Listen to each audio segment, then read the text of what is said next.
जो बिना मांगे देश के 10 करोड़ से ज्यादा किसानों को पीएम सम्मान निधि हर वर्ष 6,000 रुपया सीधे उनके बैंक में खाते में जमा करती है, उनके सम्मान की चिंता करती है। और वो लोग 2 रुपये का मुआवजा, क्या हमारे हरियाणा के किसानों का अपमान करते समय आपको शर्म नहीं आई?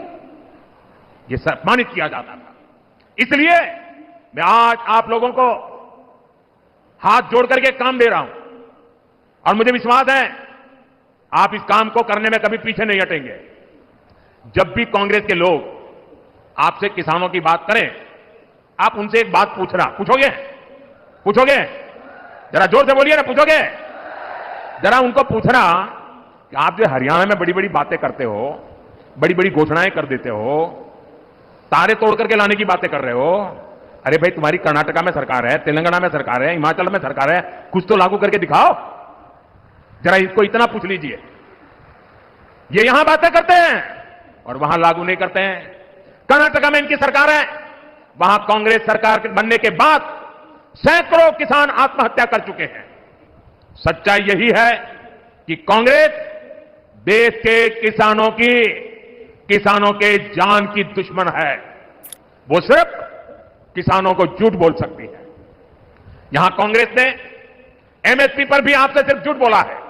सच्चाई यह है कि यहां भाजपा की सरकार 24 फसलों को एमएसपी पर खरीद रही है, जबकि कांग्रेस शासित राज्यों में इक्का दुक्का फसलें ही एमएसपी पर खरीदी जाती है।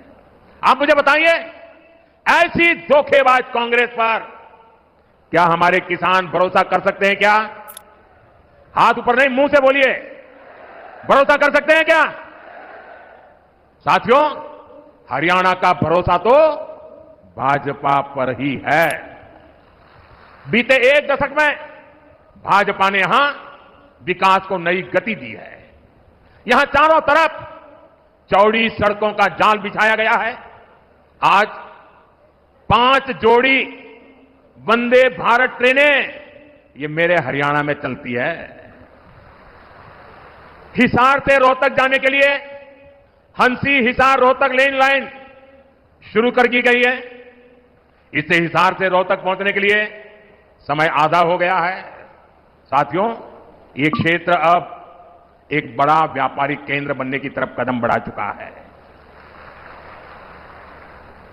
हिसार एयरपोर्ट बनने से यहां नए उद्योगों को बढ़ावा मिलेगा। और आज मुझे बता रहे हैं कि इतना बड़ा जहाज पहली बार यहां उतरा है और मुझे आने का सौभाग्य मिला है। और भाजपा सरकार बनने के तुरंत बहुत ही कम दिनों में इसका कॉमर्शियल कामकाज भी शुरू हो जाएगा दोस्तों। और इसका फायदा व्यापार उद्योग के साथ साथ यहां के किसानों को भी होने वाला है। अब किसानों की उपज आसानी से कम समय में विदेश निर्यात कर पाना संभव हो पाएगा। और आज हिंदुस्तान के किसानों के द्वारा पैदावार की गई चीजें दुनिया के बाजार में गर्व से बिक रही है। इससे व्यापारियों को, दुकानदारों को, किसानों को, हर किसी को फायदा होने वाला है। हमारा प्रयास यही है कि यहां नए उद्योग लगे। हम चाहते हैं यहां दुनिया भर से निवेशक आए ताकि युवाओं को ज्यादा से ज्यादा रोजगार मिले। साथियों, कांग्रेस ने यहां के युवाओं पर भी दोहरा वार किया है। एक तो कांग्रेस के समय में बिना खर्ची पर्ची के सरकारी नौकरी नहीं मिलती थी। दूसरा, घूस देने के लिए गरीब को खेत तक बेचने पड़ते थे। भाजपा ने बिना खर्ची पर्ची नौकरियां दी और यही बात कांग्रेस को अखर गई है। इसलिए कांग्रेस की भर्ती रोको गैंग ने युवाओं को नौकरियां देने पर ब्रेक लगवा दिया। कांग्रेस की भर्ती रोको गैंग को इस चुनाव में मेरे सभी नौजवान, उनको जरा सबक सिखाइए ताकि आपके भविष्य को ताला लगाने का पाप ना करे।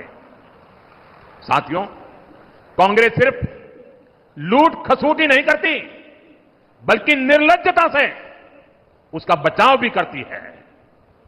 कांग्रेस के राज में कैसे दलालों कट्टर देशभक्त है, देश की बात आती है तो हरियाणा वाले सब कुछ बुलाकर एकजुट खड़े हो जाते हैं।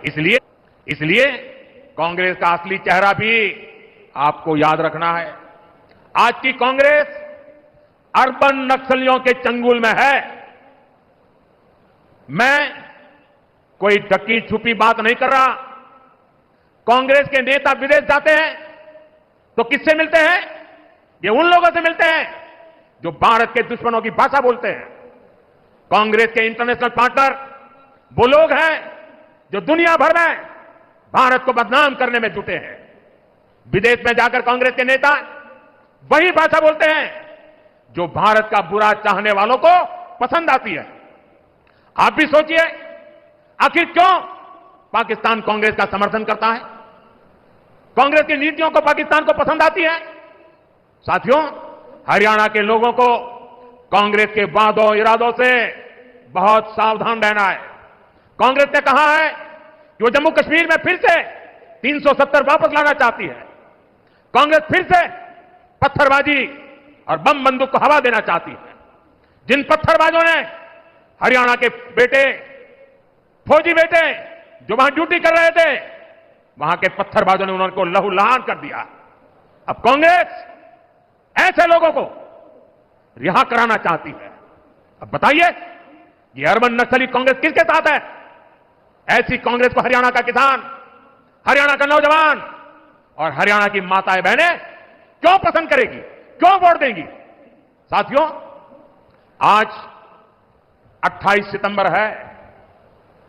मैं आपको याद कराता हूं, 28 सितंबर की रात को ही हमने सर्जिकल स्ट्राइक की हुई थी।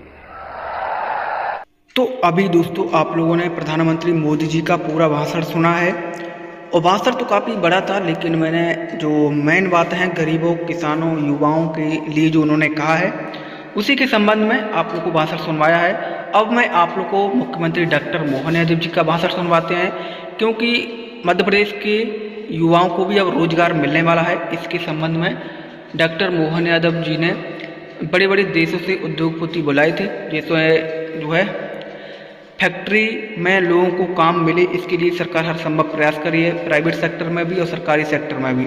ये काफ़ी अच्छी बात है। आप लोगों को बता दें कि डॉक्टर मोहन यादव जी ने कई बड़े ऐलान किए और प्रधानमंत्री मोदी जी ने तो किए ही हैं, यानी कि कांग्रेस पर जबरदस्त हमला बोला है। चलिए हम सुनते हैं आगे वो क्या कहते हैं, क्योंकि पूरा वीडियो आप लोग जब देखेंगे तो आप लोगों को सब कुछ पता चल जाएगा दोस्तों। तो चलिए हम उनका पूरा भाषण सुनते हैं, फिर आगे आपको बताएंगे। एक बड़ा इन्वेस्टमेंट करने वाले हैं, धीरे धीरे मत आओ, दिल खोल के आओ, एक बार में आओ। परमात्मा ने मौका दिया है, यहाँ पर जो संभावना है बाकी कहीं नहीं मिलेगी। नर्मदापुरम में इंसोलेशन ग्रीन एनर्जी का 1600 करोड़ का नया इन्वेस्टमेंट किया है, इसमें 400 लोगों को रोजगार मिलेगा। नर्मदापुरम में दूसरा नौकरणी ऊर्जा का 1000 करोड़ का नया इन्वेस्टमेंट आया, इसमें 200 लोगों को रोजगार मिलेगा।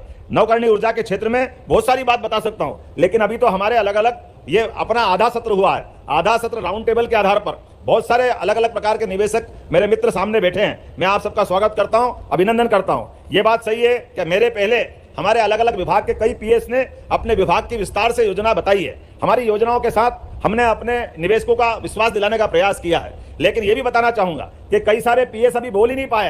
हेल्थ के पीएस बैठे हैं, एजुकेशन के पीएस बैठे हैं और हमारे बहुत सारे सेक्टर खाली रह गए। लेकिन समय की सीमितता है, हमको एक ही दिन में सब काम करना है। लेकिन जैसे मैंने कहा, यह क्रम लगातार चलेगा, इसीलिए सब मिला के लगभग 19,000 करोड़ से ज्यादा आज प्रस्ताव प्राप्त हुए। जोरदार अभिनंदन कर दो सभी के लिए एक बार में, जिसके माध्यम से लगभग 30,000 लोगों के रोजगार की संभावना बनेगी। यह हमारी इन्वेस्टर समिट की अपनी ताकत है। मैं उम्मीद कर रहा हूं हमारी वृहद इकाई या एमएसएमई सेक्टर, लेकिन मुझे बताया गया है कि बुंदेलखंड पर हमने जब विकास की बात कही है तो इंफ्रास्ट्रक्चर भी डेवलप कर रहे हैं, उसमें पर्याप्त ध्यान देंगे। लेकिन रोजगार की बात कर रहे हैं तो रोजगार की हमने चरणबद्ध रचनाएं बनाई और चरणबद्ध रचनाओं में पहली रचना हमारे अपने मध्य प्रदेश के अंदर किसी भी जिले में अगर कोई भी हमारा छोटे से छोटा निवेशक, छोटे से छोटा उद्यमी अपना कोई कामकाज कर रहा है तो उसके कामकाज को सरलता के साथ सरकार वो जहां से कर रहा है वहां भी प्रोत्साहन देगी। हमारी कोई इस मामले में भावना नहीं है कि बड़े इंडस्ट्रियल बेल्ट में आकर वो अपना काम धंधा करे। यहां मुझे बताया गया है कि चांदी का काम करने वाले लोग अच्छे हैं, उनको भी मदद की जाएगी। इस सेक्टर में भी हमारी तरफ से कोई कमी नहीं रहेगी। इसी प्रकार से बीड़ी उद्योग की बात आई थी, सारे लोगों को मैं भोपाल बुला रहा हूं कि बीड़ी उद्योग के आधार पर भी अगर रोजगार की संभावना है तो तेंदुपत्ता भी हमारे पास है, उसका काम करने वाले लोग भी हमारे पास है। आपके सेक्टर में भी कोई परेशानी नहीं। और भविष्य की दृष्टि से हमारे अपने इस केवल यहां नहीं हर जगह के लिए, और एक और आपकी जानकारी के लिए बता दूं, बुंदेलखंड में तो एक तरह से बिल्कुल बदलते हुए दौर में आने वाले 5 साल के अंदर बुंदेलखंड के लिए आप लोगों से एक निवेदन करना चाहता हूं। आपको बताता हूं संभावना यशस्वी प्रधानमंत्री के नेतृत्व में केन बेतवा नदी लिंक योजना के माध्यम से 2.5 लाख हेक्टेयर के अंदर यहां सिंचाई की संभावना बन रही है।